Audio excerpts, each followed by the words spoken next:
The Ancient Warning. The great crystal dome of the Draconian High Council gleamed under the light of 3 purple suns. Within its walls, the most powerful beings in the galaxy gathered to discuss their next conquest. The air hummed with energy, as holographic star maps rotated slowly above the central platform, showing the vast expanse of their empire. Elder Morvac sat hunched in the shadows at the edge of the chamber. His scales had turned from deep emerald to pale silver with age, and his once bright eyes now held the weight of countless centuries. The other council members barely acknowledged his presence anymore. To them, he was a relic from a bygone era, a keeper of dusty old stories that had no place in their modern empire. General Theros stood at the center of the chamber, his golden armor gleaming as he gestured toward a small section of the star map.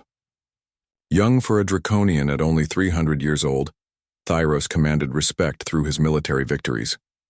12 star systems had fallen under his leadership, their inhabitants either enslaved or destroyed. Council members, Theros announced, his voice carrying easily through the vast chamber. I present our next target. The holographic display zoomed in on a small yellow star surrounded by several rocky planets. The Sol system. Our scouts report. Primitive inhabitants on the 3rd planet. They call themselves humans. Captain Zara Voss, Theros' most trusted officer, activated her datapad and began reading. The inhabitants show basic intelligence but lack any significant technology. They fight with chemical explosives and metal projectiles. Their fastest ships barely reach their own moon. Complete conquest should take no more than a few cycles. Murmurs of approval rippled through the council. This would be an easy victory, another trophy to add to their collection. The younger members were already discussing how to divide the spoils when a creaky voice spoke from the shadows. You must not go to that place. The chamber fell silent. All eyes turned to Elder Morvac as he slowly rose from his seat. His walking staff clicked against the crystal floor as he made his way toward the center of the chamber. Elder Morvac, General Theros said with barely concealed irritation. Surely you do not object to adding another primitive world to our empire. The old Draconian reached the holographic display and stared at the image of Earth rotating slowly before him. His hands trembled as he touched a control, bringing up ancient text files that most council members had never seen. I have studied the old archives, Morvac said, his voice stronger now. There are records, very old records, about creatures like these humans. Our ancestors called them the Silent Watchers. Laughter echoed through the chamber. Captain Voss shook her head in disbelief. Elder, with all due respect, these humans have not even achieved faster-than-light travel. What threat could they possibly pose to the Draconian Empire?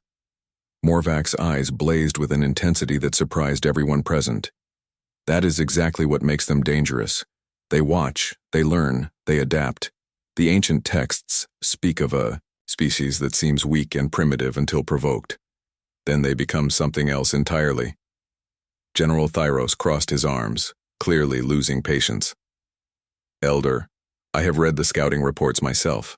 These humans cannot even leave their own solar system without great effort.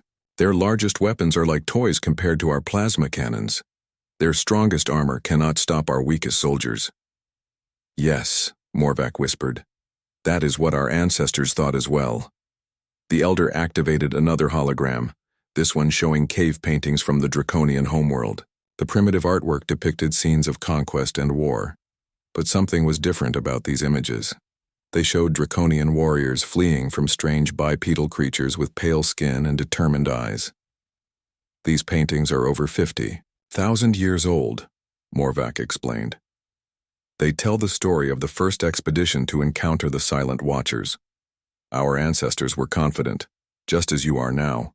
They had superior technology, superior numbers, superior firepower. Captain Voss studied the cave paintings with growing interest. Unlike the other young officers, she had always respected the Elder's knowledge.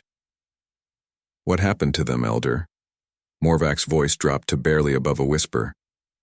None of them ever returned home. But according to these texts, something followed them back across the stars. The Silent Watchers had learned to hunt. The chamber erupted in dismissive laughter. General Thyros waved his hand at the ancient images. Elder, these are children's stories painted on cave walls. Even if they were true, which I doubt, that was 50,000 years ago. We are not our primitive ancestors, and these humans are. Not some mythical warrior race. But Morvac was not finished. He brought up one final hologram, this one showing text in the oldest form of draconian writing. Most of the council members could not read the ancient symbols, but the elder translated slowly. Beware the species that builds tools from everything. Beware the ones who turn your strength against you. Beware the silent watchers, for once they mark you as prey, they will follow you to the end of time itself. General Thyros had heard enough. He strode forward and deactivated the holographic display. Enough of these ancient fantasies. The council has made its decision. We will take the Sol system, enslave or destroy its inhabitants, and add their resources to our empire. It will be quick, clean, and profitable. The other council members nodded in agreement. The vote was unanimous except for Elder Morvac, who sat back down in his corner chair with a heavy heart. At least let me send additional scouts, the elder pleaded. Learn more about these humans before you attack. Study their history, their culture, their way of thinking. Captain Voss looked between the elder and her commanding officer. Something in the old draconian's voice gave her pause. General, perhaps we should gather more intelligence before we commit our forces. Thyros shook his head firmly. We have all the intelligence we need. These humans are primitives who have never faced a real enemy. Our fleet will arrive, demonstrate our superior power, and they will surrender immediately. Those who resist will be destroyed as an example to the others. Elder Morvac stood once more, leaning heavily on his walking staff. His voice carried a sadness that seemed to fill the entire chamber. General Thyros, I have lived for over 2,000 years. I have seen empires rise and fall. I have watched species disappear from the galaxy entirely. Please, I beg you, heed the warnings of our ancestors. I respect your age and wisdom, Elder, Thyros replied, though his tone suggested otherwise. But I cannot base military decisions on cave paintings and ancient superstitions. The Draconian Empire is the most powerful force in the galaxy. We have conquered hundreds of worlds. No primitive species has ever successfully resisted us. The elder nodded slowly, accepting defeat.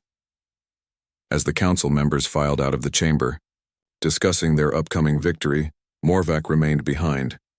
He stared at the now empty space where the hologram of Earth had been floating. Captain Voss approached him as the chamber emptied.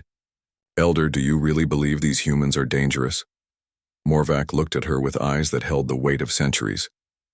Captain, I have spent my entire life studying the patterns of history. Again and again, we see the same story. A powerful empire encounters what appears to be a weak primitive species. The empire attacks, confident in its superiority, and then something changes. What changes? Voss asked. The prey becomes the predator, Morvac replied. The hunted becomes the hunter. The silent watchers wake up. 3 months later, General Thyros's massive fleet assembled at the edge of Draconian space. 200 warships, each capable of destroying entire cities with a single volley. The largest invasion force ever assembled by the Draconian Empire, though Thyros considered it overkill for such a primitive target. As the fleet prepared to enter hyperspace, a final message arrived from Elder Morvac. It was brief and delivered in the ancient formal language of their people. To those who wake, the silent watchers, may our ancestors forgive us for the storm we are about to unleash upon ourselves.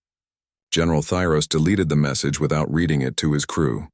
He gave the order to jump to hyperspace, and the vast fleet disappeared into the void, heading toward a small blue planet that would soon teach them the true meaning of the ancient warnings.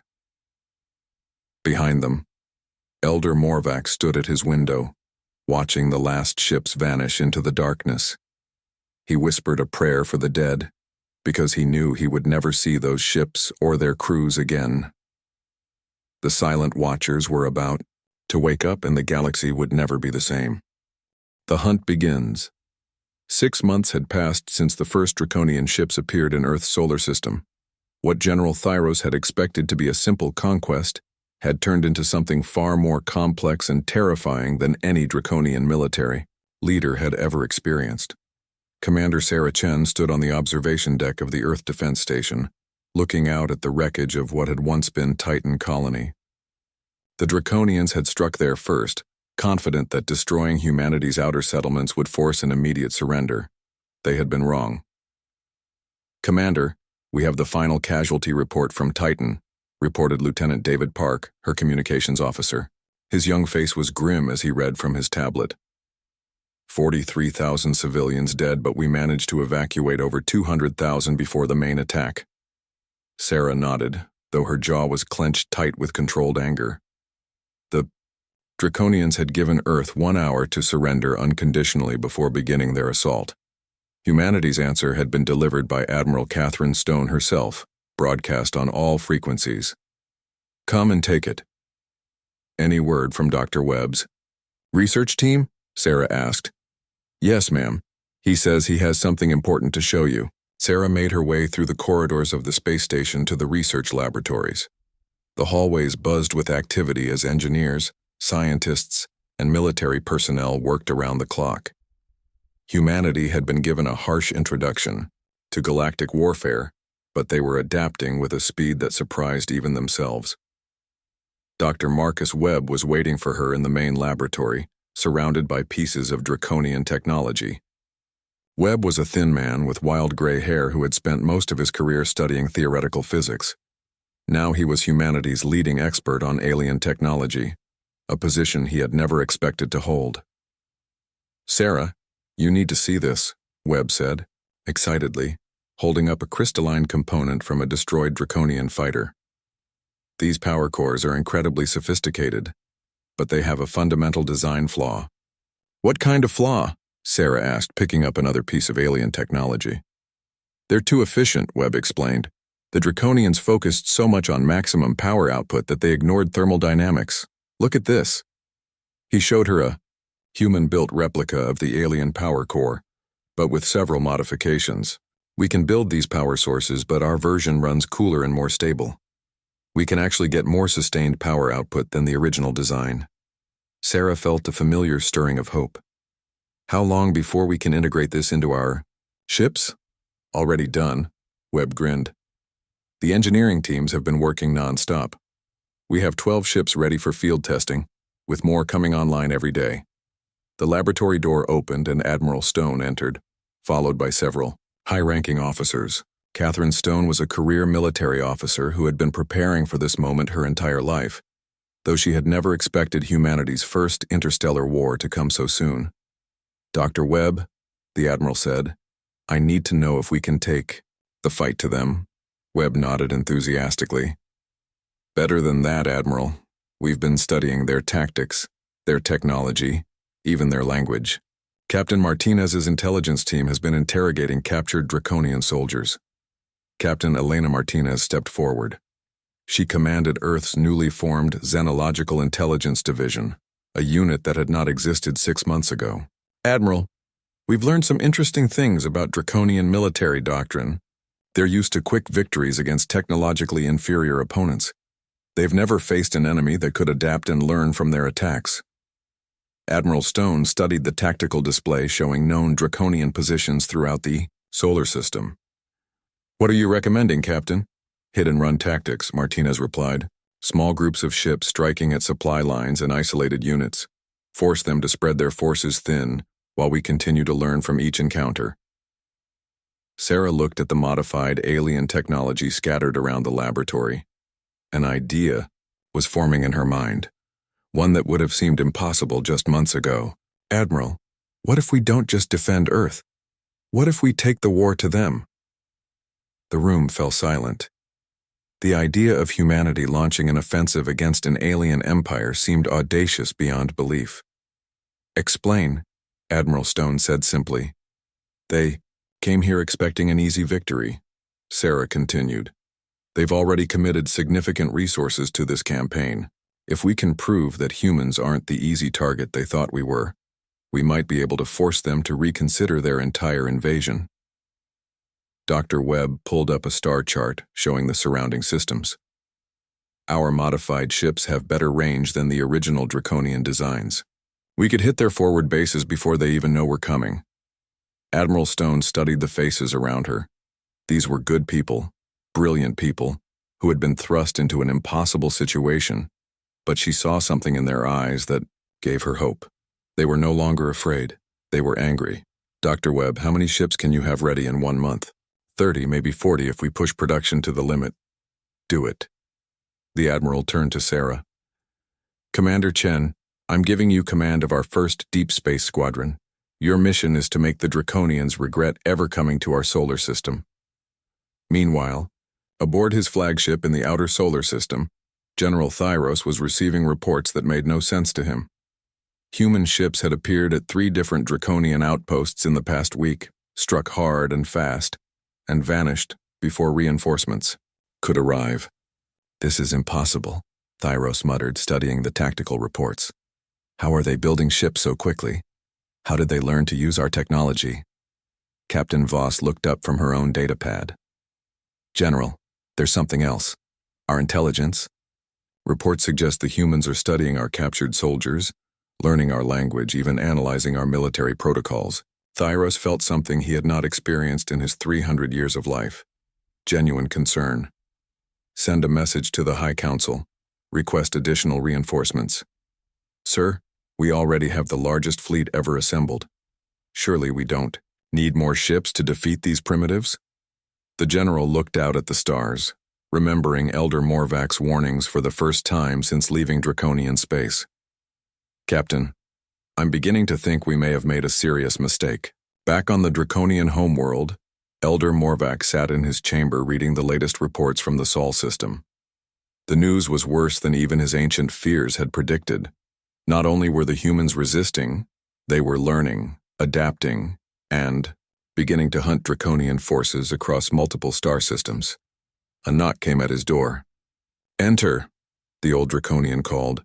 A young messenger entered and bowed respectfully. "Elder Morvac, the High Council requests your presence immediately." Morvac sighed and gathered his walking staff.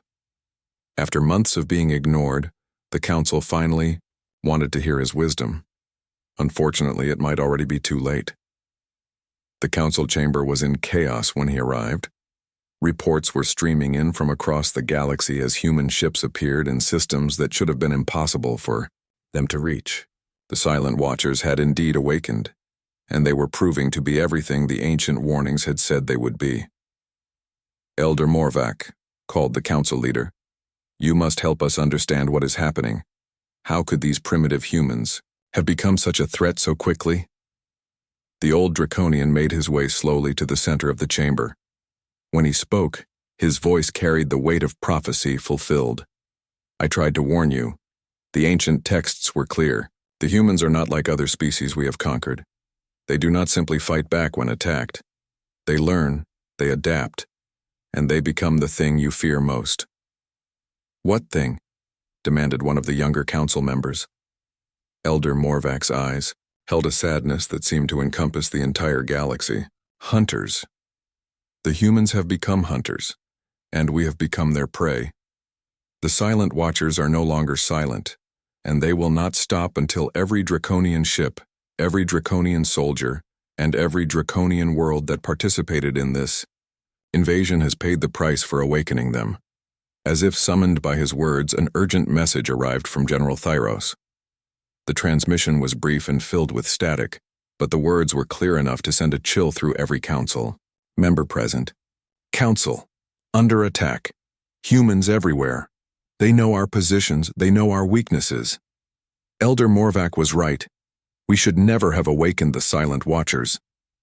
The transmission ended in static, and the council chamber fell into stunned silence. In the space of 6 months, humanity had gone from a primitive species that could barely leave their own planet to a force capable of hunting the Draconian Empire across the stars. Elder Morvac gathered his robes and began walking toward the chamber exit. As he reached the doors, he turned back one final time. "The ancient texts speak of only one way to survive an encounter with the Silent Watchers," he said quietly. "Leave them alone. Return what you have taken, and pray they choose mercy over justice. The great crystal dome of the Draconian High Council gleamed under the light of 3 purple suns. But for the first time in centuries, the beings within its walls were no longer discussing their next conquest. They were discussing their survival. The hunt had begun, and humanity would not stop until justice was served.